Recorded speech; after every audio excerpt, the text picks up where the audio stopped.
Përshëndetje të dashur miq, u dëgjuam sërish, sikundur ju kisha premtuar, po ju sjell disa thënie të mrekullueshme filozofike nga Buda. Në fakt kam përzgjedhur disa prej tyre. Le ta filozofojmë jetën, pse jo, por gjithsesi të mbetemi në doza pozitiviteti.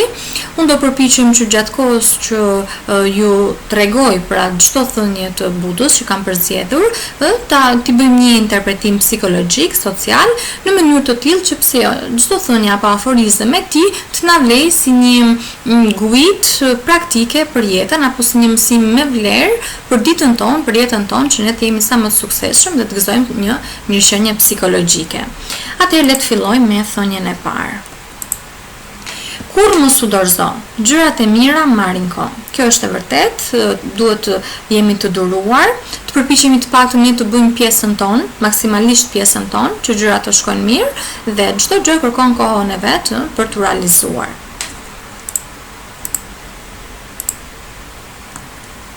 Vazhdojmë me thënien tjetër. Egoja kur nuk e pranon të vërtetën.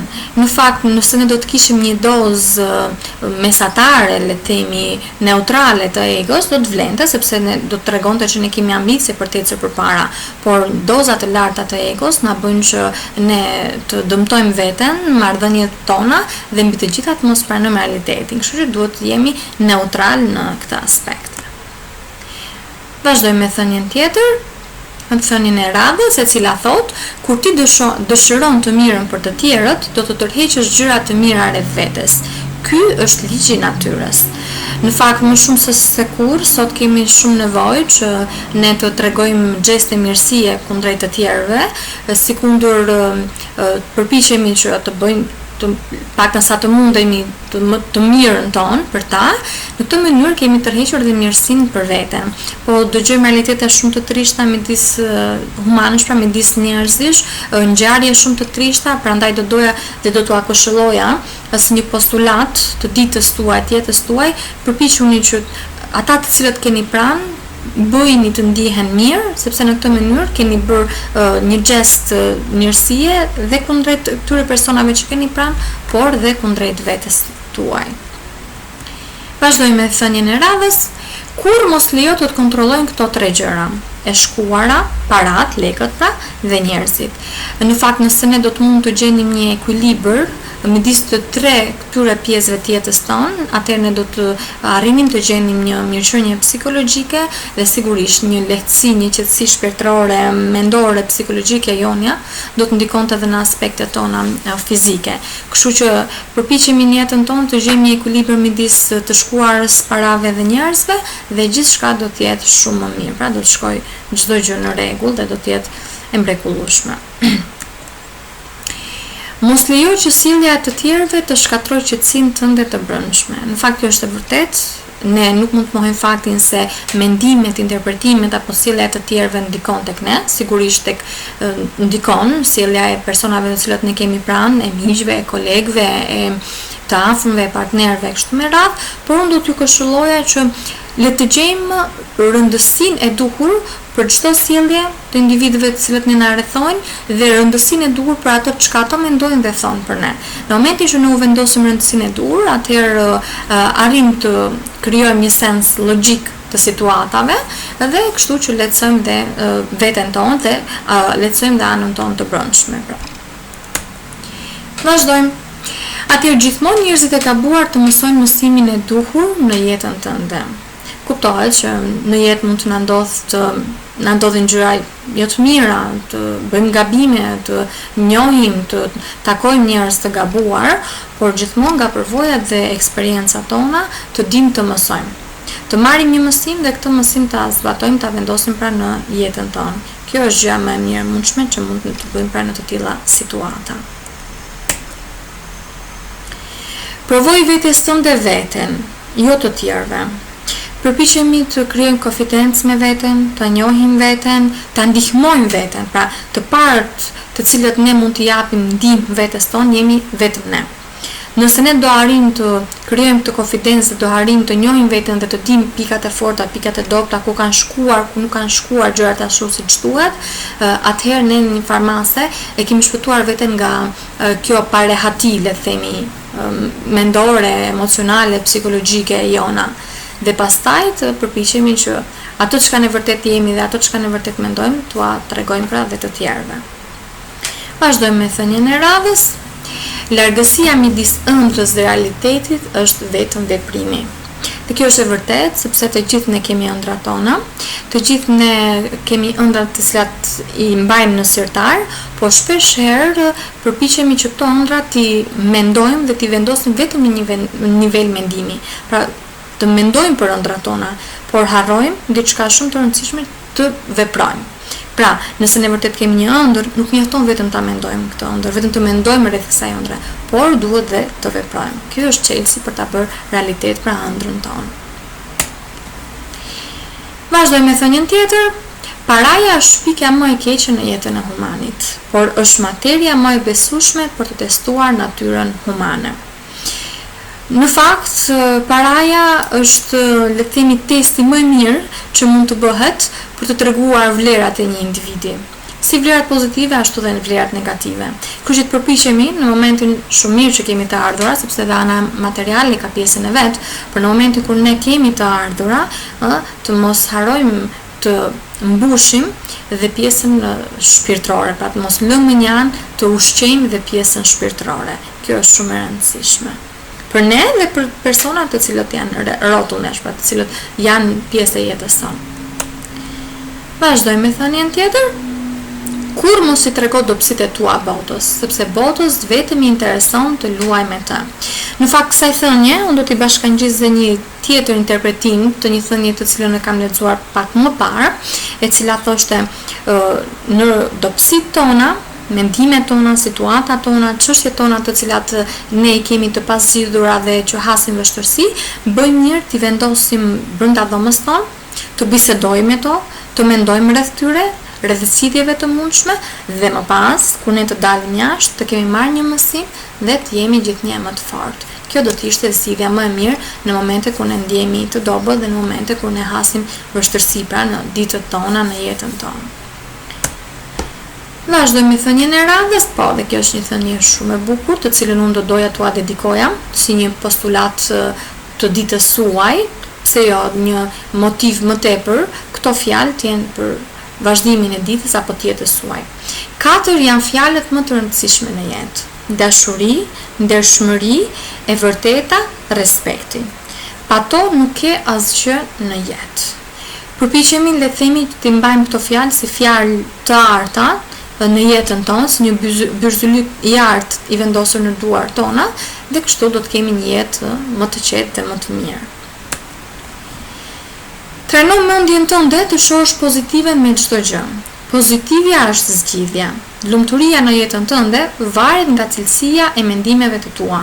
Në fakt e kemi thënë shpesh këtë gjë, pra ne jemi ato çfarë ne mendojmë, sidomos në ditët e sotme, po hasim momente të vështira të gjithë ne, duke qenë se jemi në një gjendje të pazakontë, pra një gjendje pandemia, por jo vetëm dhe në situatat tona të përditshme. Kuptohet që nuk është e lehtë kur ne hasim vështirësi, menjëherë nuk ndihemi mirë dhe të parat mendime që na vijnë janë mendime jo fort pozitive, por duhet të motivojmë dhe të bindim veten që në çdo situatë gjende diçka e mirë. Dhe gjëja më e mirë që mund gjejmë në një situatë është mësimi që ne marrim nga ajo situatë, nga ajo përvojë, nga ajo eksperiencë. Prandaj këtë gjë le ta mbajmë në mendjen tonë gjithmonë kur ne hasemi në vështirësi, duke e motivuar veten dhe duke i thënë vetes se dakor ndodhi kjo situatë, por le të shohim pozitive në kësaj situate, sepse në këtë mënyrë do të lehtësojmë dhe zgjidhjen e situatës, por në të njëjtën kohë do të ndihemi dhe ne më të lehtësuar psikologjikisht. Vazhdojmë me thënien tjetër.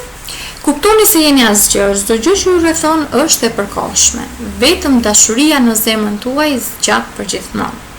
Dhe këtë do t'ua këshilloja ta merrnim si një postulat të ditës apo jetës tonë, sepse vetëm ndjenja më sublime, siç është dashuria, mund të zgjedhë problematika, situata, çështje të cilat rëndojnë në ditën tonë. Prandaj nëse ne bëjmë gjërat me dashuri, me pasion, përfshihemi në to, atëherë kjo do të na zgjidhë shumë çështje dhe do të na bëjë jetën më të lehtë dhe më të këndshme.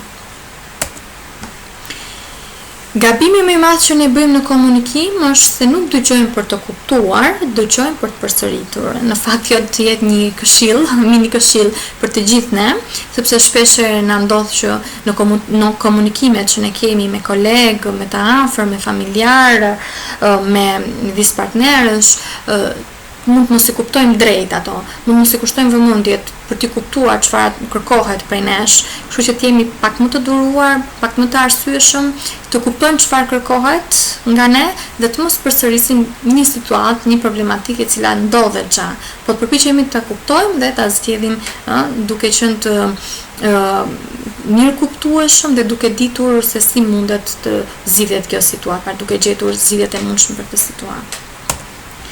Vazhdojmë me thënien e radhës. Nuk ka asnjë armikje shpirtit tuaj, armiku i vërtet jeton brenda teje.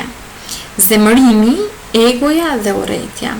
Në fakt, le të themi, këto tre pjesë të cilat fatkeqësisht ndodhen në shpirtin tonë në një moment ose në një tjetër, në një situatë apo në një tjetër, e gjëja e parë që ne mund të bëjmë është të kuptojmë se jemi të zemëruar, të kuptojmë se kemi urrejtje brenda vetes tonë dhe të përpiqemi që t'i zëvendësojmë këto me ndjenja pozitive, sepse në këtë mënyrë kemi arritur të lehtësojmë veten tonë, por në të njëjtën kohë kemi arritur që të heqim një peshë shumë të madhe dhe duke zgjidhur situatën, por dhe duke qenë ne më të qetë në aspektin shpirtëror. Në vend të një zemërimi, përpiqemi të gjejmë paqen brenda nesh, në vend të pasurit të egos, përpiqemi të jemi mirë kuptues me të tjerët, apo në vend të urrejtjes përpiqemi që të kemi dashamirësinë për të tjerët. Kuptohet duke vendosur këtu dhe shenjën e racionalitetit apo të arsyes. Nuk është e lehtë, por le të themi gjithmonë ne të përpiqemi që, siç tham dhe pak më parë, të mbushim veten tonë me pjesë pozitive, me aspekte, me energji pozitive, nëse brenda shpirtit tonë ndodhin këto, le të themi, këto fenomene apo këto gjendje emocionale. Vazhdojmë me thënien tjetër të radhës. Vri tensionin përpara se tensioni të vrasë ty.